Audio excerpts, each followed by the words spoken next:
جب مدرسے بند ہو گئے، مسجدوں کو سینما گھروں میں تبدیل کر دیا، گھر میں قرآن کا نسخہ رکھنا جرم تھا، آخر پھر وہ ان قرآن اور حفاظ نے قرآن کی اس امانت کو کیسے محفوظ کر لیا؟ تو سنیے انہوں نے طریقہ کیا اختیار کر لیا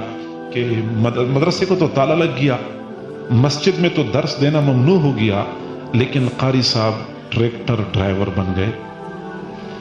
پورا دن کھیتوں میں ٹریکٹر چلاتے تھے اور اپنے ساتھ سیٹ پہ ایک شاگرد کو بٹھایا ہوتا تھا۔ لوگ یہ سمجھتے تھے کہ بچے کو ٹریکٹر ڈرائیونگ سکھا رہے ہیں، حالانکہ قاری صاحب اپنے سینے کی امانت اس بچے کے سینے میں منتقل کر رہے ہوتے تھے۔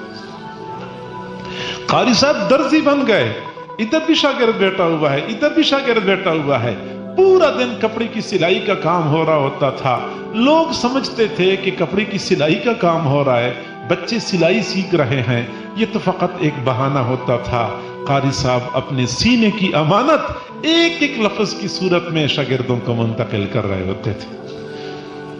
اور آج میں کہتا ہوں کہ جو بھی ہو، جتنا بھی زور لگائے، مدرسے کو تالا لگا سکتا ہے، میں مانتا ہوں مدرسے کو تالا لگا لے گا، مسجد کو بھی تالا لگا لے گا، لیکن ٹریکٹر ڈرائیونگ کی سیٹ پہ قرآن کی تعلیم دینے والے حافظ قاری آج بھی موجود ہیں۔ اللہ تعالیٰ عافیت سے رکھے، اللہ تعالیٰ امتحانات سے بچائے،